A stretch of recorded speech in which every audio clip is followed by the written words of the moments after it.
Hey guys, BuildZoid here, and today we're going to take a more detailed look at this abomination I call a 290X. Unfortunately, as of right now, I've still not managed to run a single benchmark on this because the AMD driver is really not happy with what I've done here. And quite frankly, this is starting to get ridiculous. Like, this card just keeps complaining. It's just, shut up! I know what I'm freaking doing! But, yeah, no, it just keeps getting worse. So, a little bit of backstory to this card. So this is a completely average R9 290X that I've had for ages. This is a Gigabyte Windforce card. It's basically a reference PCB with some small layout changes to better accommodate the heatsink, and different capacitors to better accommodate the heatsink. So, yeah, it's pretty much a reference card. And it was completely average. I ran it daily for gaming at like 1140 by 1555. So 1550 memory and 1140 core, 1.32 volts core voltage, memory voltage and auxiliary voltage you don't have access to memory voltage, and auxiliary doesn't do anything most of the time. So this was one of those cards where it wasn't worth messing with. So yeah. Not an amazing card. All the memory chips on the actual PCB are Elpida memory chips, so the memory chips absolutely suck. So, of all the cards that somebody could powerboard, this one is this isn't some incredible 290X that I really wanted to save or really wanted to improve on. It's just, hey, here's a random 290X I have. It doesn't currently work because I used it for testing out volt modifications in the past. And I was like, well, I can't make it work less because it already doesn't work. Can't get any worse. So that's how it ended up like this. That's the reasoning behind that, pretty much. But I was testing voltage modifications on the IR, not just voltage modifications, also current sense modifications on the International Rectifier 3567B, because that's the same chip you would find on a Fury card. And at the time I already had a Fury card, and it was like, okay, I want to figure out how to volt mod a Fury, because at the time we didn't have software voltage control. So yeah, but this thing, it's like, yeah, this was pretty much like, well, it's not working. The only thing that can really happen here is I waste a lot of my own time if it doesn't work anyway. But, yeah, and as of right now, it boots, so it's one step ahead of, it's one step above, well, it has made progress, because before it wouldn't boot at all. After installing all of these power boards, it now boots. But before that, it didn't. The thing is, it still doesn't run benchmarks, because the AMD driver, basically, the 290X, I think this might actually be true for all AMD cards going forward, from the 290X forward, because I have seen somebody successfully powerboard an HD 7970, though I'm not sure if that is because they, because what I haven't done on this card is I haven't bothered to run, I've not, overridden the safety of the 3567B. I'm 99% sure that chip is either turned off, or if it's not turned off, it's screaming about how everything is supposed to be on fire, because that VRM is completely, the stock VRM of this card is beyond, done. It's gone. Everything is gone. There's no current sense, because basically, the way I did the modification for current sense, it was just when I got the card, it was just a great big glob of hot glue, and I'm like, I don't really feel like desoldering all of these. Rip. And that's how I solved that problem, because there wasn't any, it was a mess on the PCB, so basically I didn't really I wasn't particularly gentle removing all the modifications, because at that point I already knew I was replacing the entire VRM. So I didn't think that there'd be a problem if the 3567B got particularly upset. Unfortunately, it turns out the AMD driver has no idea what to do when the 3567B is pretty much dead. And the end result of that is the driver tries to driver tries to communicate with the GPU, tries to communicate with the 3567B on the GPU. The 3567B is either not responding or screaming how everything is on fire. The driver doesn't know what to do with that information, and blue screens. So now, like, theoretically, at least that's the theory of what's happening right now. The other option is that the GPU core is dead. But if it's the driver basically not knowing what to do about all of this, then the only solution is to make a fake IR356, fake a 3567B, a working 3567B, and then like spoof all of the information that the driver wants, because yeah, unfortunately that is that is a bit too much. Like, that's a effort too far, in my opinion. That's just too much. It's like I was perfectly happy to just do more and more power boards, because ultimately this is just power board modding practice, which it's like, this is a very risky, very destructive process. And it's like you don't get that many chances to practice it, because it's like, yeah. So I figured, yeah, I just want to practice some power board modding, and it's like now I need to figure out how to spoof a voltage controller. Are you freaking kidding me? It's just, yeah, it doesn't stop. But anyway, before I even had to spoof the voltage controller, there's the whole issue of, why is there 3 power boards hanging off of this card? Didn't you say only the V-core was broken? Well, yes, but here's the thing about the V-core VRM. The V-core VRM and the auxiliary VRM are controlled by that 3567B voltage controller, which, as I told you, is kind of screwed. Completely screwed. So I did the V-core VRM, and I did the auxiliary, because I figured, okay, so the 3567B doesn't work. Those are going to be the 2 voltages I have to replace. Everything else should be fine. Turns out the memory VRM is for some reason not turning on. I assume there's some kind of safety system that got pulled, triggered, and so the memory controller doesn't turn on. And I'm like, okay, cool. I could go and learn how to fix that, or I could just power board the memory controller. And remember, I'm treating this as freaking practice session for soldering 8-gauge wire. So at that point, it was just, well, there is a pretty good chance I'll find out that I can't make the memory controller work anyway. So, I mean, the memory voltage the memory VRM work anyway. So power board, and that's how the RX 480 GTR VRM ended up where it is. And yeah, it kind of just kept snowballing out of control. But these are the 3 big modifications. Well, it actually, past that, it didn't actually snowball. It's just, now it's a case of the 3567B is still being a problem. And it's just like,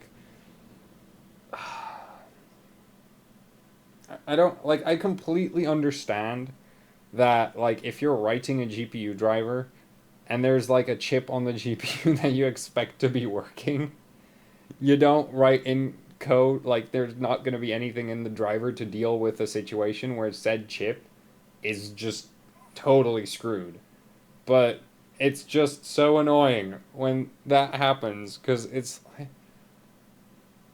like, I don't want to, like, I'm gonna ultimately gonna have to desolder this thing anyway, because the stupid freaking 3567B is under the damn power board. So yeah, that sucks. But anyway, let's talk about some of the power boards here. So this right here, this is a VRM. This is a 5-phase VRM of an HD 7870. It's hooked up through this wire, and, well, actually, I'll angle it. It's hooked up through, so that wire right there, this one that my pen's against, that is auxiliary. So that's actually voltage. That red one is ground. That black one is also ground. This yellow wire is 12 volts for something else. We'll get to that later. This VRM right here, that's an HD 7870 reference VRM. It comes off of an HD 7870 that belongs to a friend who bought the 78, like, he bought a dead 7870 off of eBay because he wants it to the heatsink. Don't question the logic behind that. It actually had a good heatsink. So he buys the card for the heatsink, and he's like, well, it's dead. And basically it was dead in that it wouldn't run really about, like, you couldn't get the card to run 3D load. It was stuck at like 300 megahertz. It wouldn't run. any clocks higher than that. And he sent it to me and he was like, dude, this thing doesn't work, do whatever the hell you want with it. So I tried to resurrect it. Didn't really try that hard because, you know, it's a 7870 and there's a million of them and they're not particularly expensive. So when I found out that this is going to take a little bit, like, there's nothing significantly wrong with the card itself, I'm like, well, scrap the card and stole the VRM. I also made the GPU core into, I think that's a keychain actually. Yeah, that's a keychain and currently acting as a wall ornament. Yeah, that's how I got that VRM. And then to actually make that run without the card, what I did is, without the rest of the card, is this SATA connector. That's a SATA power connector. That provides 3.3 volts directly into the 3.3 volts pin of the PCIe connector. And that then does all the 3.3 volts of this board. The 12 volt plane of this board is also unified. I actually hooked up both sides because basically the top 3 phases ran off of the 6 pin that an HD 7870 comes with, or is it 2 6 pins? I can't remember right now. It doesn't matter. Details are details. Either way, there was 2 12 volt power planes on this stupid thing, so I hooked those up together, and now it has one 12 volt power plane. So you put one 12 volt power source into this, like that SATA connector or the 6 pin, and the whole thing has 12 volts. So you can actually run it off of just the SATA connector because that will boot up both 12 volts and 3.3 volts. That's really convenient when I was first building it because, you know, less soldering to do. But ultimately, a SATA power connector I don't think can handle 30 watts of power, so I added a 6 pin right here. And yeah, that's kind of how this just kept kind of evolving like that. So yeah, so that now has a 6 pin, and voltage control is hooked up to this. I'm kind of considering it goes from 1.15 volts to 1.8 volts or 1.8-ish volts, something around 1.8. I haven't actually checked where the limit is.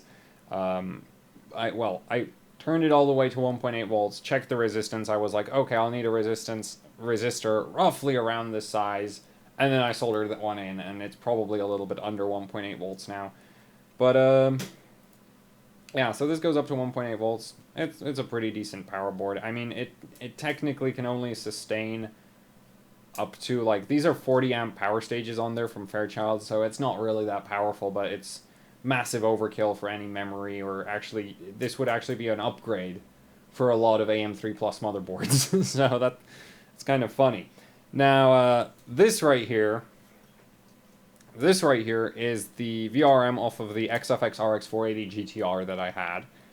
That card died in a terrible accident where I pumped way too much voltage into its memory controller, and the memory controller promptly croaked. So yeah, that's not great. Memory controller on that card died. You can't fix memory controllers because they're part of the actual GPU chip itself. So basically, if the memory controller's dead, your options are to buy another graphics card or go to AMD, buy a RX 480 chip off of them, and get a BGA machine and resolder it, and good luck doing that. So, since it wasn't repairable, I decided, well, we can make it a keychain and scrap the VRM. Bam. That's how I got this. And this is actually a really nice VRM. It's very similar to the VRM you would find on an R9 Fury card. It's a 6-phase using international rectifier direct FETs. It currently has a heatsink off of a like that VRM heatsink right there is off of a reference RX 480, because I killed one of those as well. Different cause of death, but I killed one of those as well. I'm really good at killing AMD cards, apparently. But, yeah, so that has that heatsink, and that runs off of a SATA connector as well as a 6-pin as well.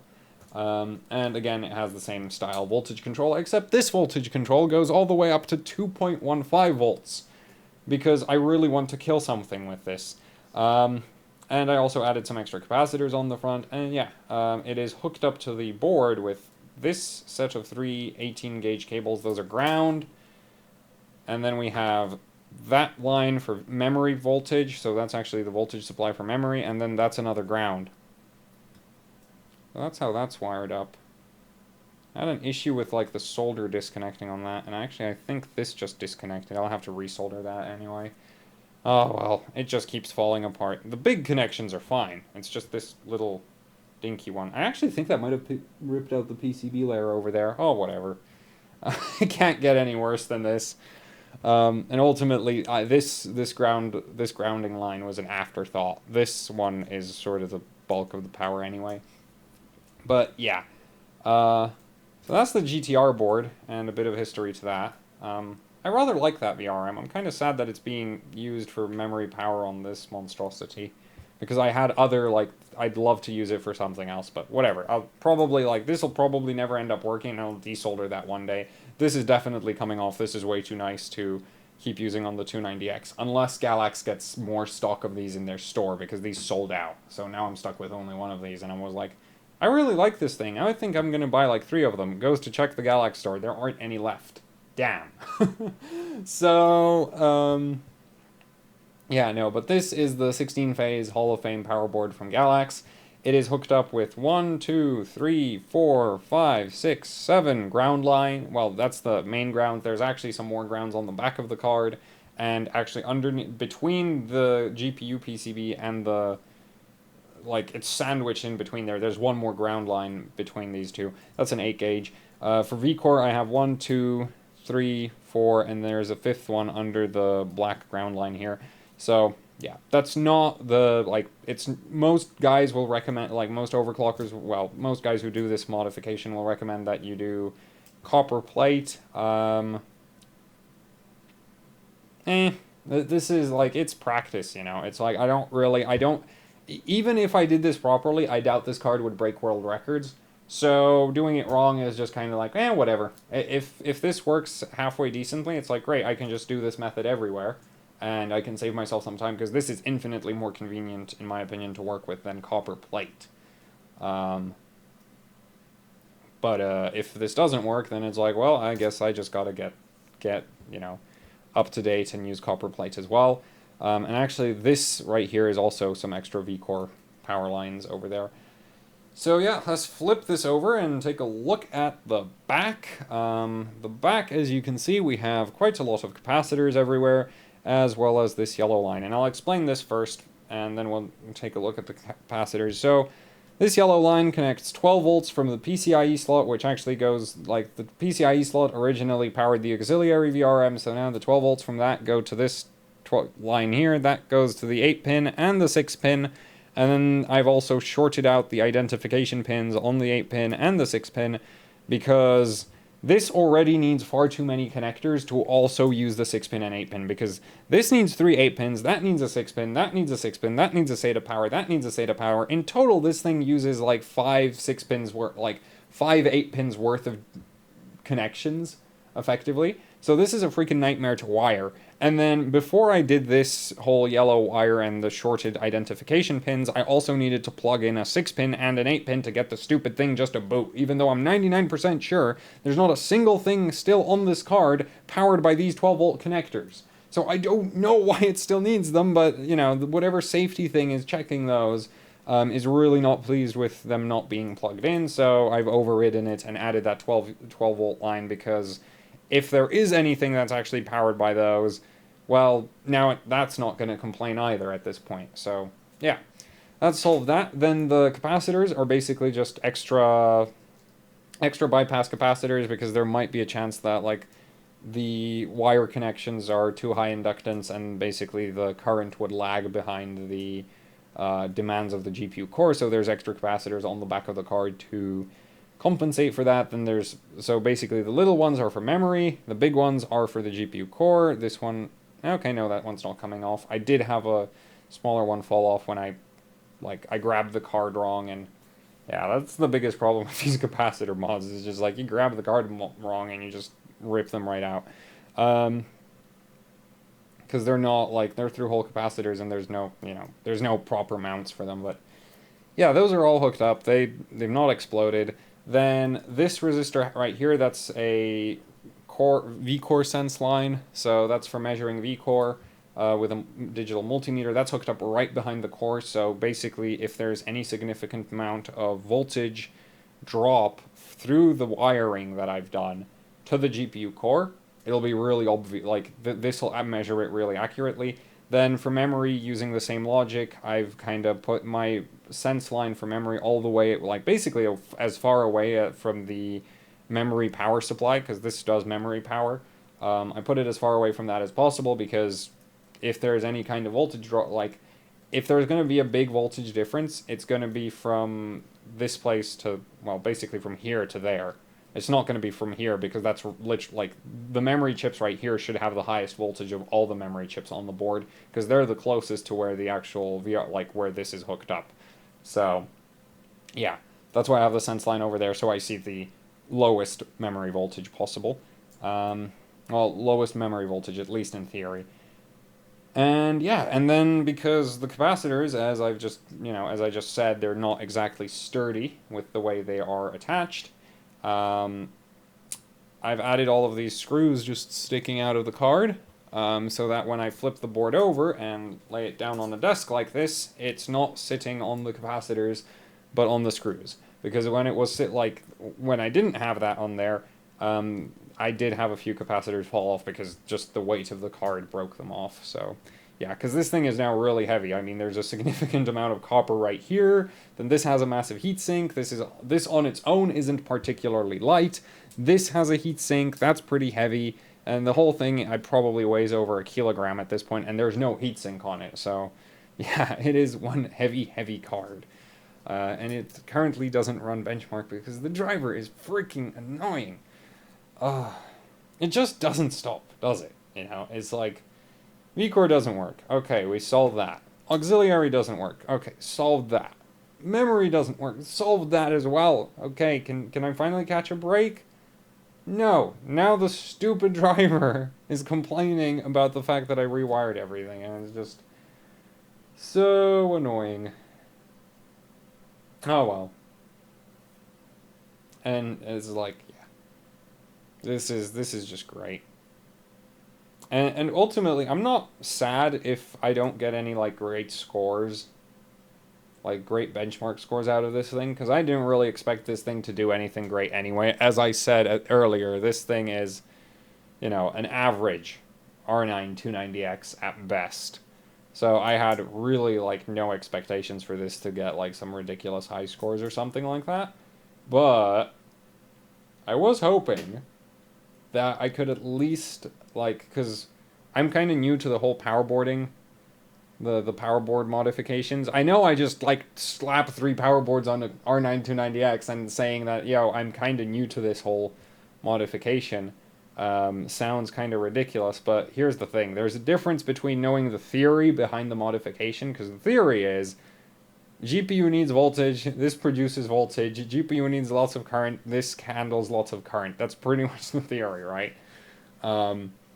It's like you just replace the original power source with a different one and you're done. And you hope that it works. That's pretty much the theory of it. It's not that complicated to grasp, it has a lot of, like, it's very easy, simple mod to pick up, very hard to master, because honestly, if you do your connections wrong, you just get awful amounts of, like, when I did, like, my first successful power board was a GTX 570, and that thing was so badly wired that if I set 1.6 volts on the power board, by the time the power got to the GPU core, it dropped 150 millivolts. So 1.6 on the core, on the power board, was 1.45 volts at the GPU core. Great, amazing. I'm a genius. But no. Yeah, that was terrible. So basically, I was like, yeah, I have this card. It's very high current demand. It's a 290X. These things are power hungry as well. This is going to be a great card to practice power modding on. And then the 3567B happened. And then the AMD driver happened. And then it's just like, could you just stop? It's like, I'm kind of wondering if maybe, like, the Linux driver or something might not have it implemented differently, but I assume this is just kind of standardized across all the AMD drivers, because it doesn't really make, like, it's an integral feature of the power play system that AMD started in, like, the new power management system that AMD started putting on their cards with Hawaii. Hawaii was like, yeah, we're doing real power management like NVIDIA now. well, that makes powerboard modding AMD cards an absolute freaking nightmare because the driver just doesn't know what to do when the voltage controller tells it that everything is either on fire or not there. I'm not sure which it's telling it, so yeah. That's it. You know, it like honestly working on this and like successfully wiring it up, fun. Realizing that like it just keeps getting in the freaking way, you know? It's just like at this point it's just like I've put who knows how many hours into practice. So I just want it to work now. Please just work. And it just doesn't. Uh so like you know what I'd love to see one day? A GPU driver, right?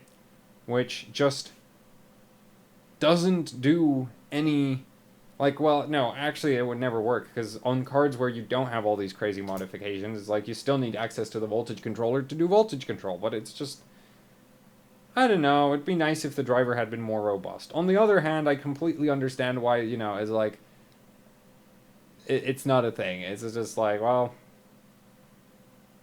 oh well. Yeah, it is what it is, yeah. Can't really like you know, you can blame like if a game doesn't work, yeah, totally on AMD.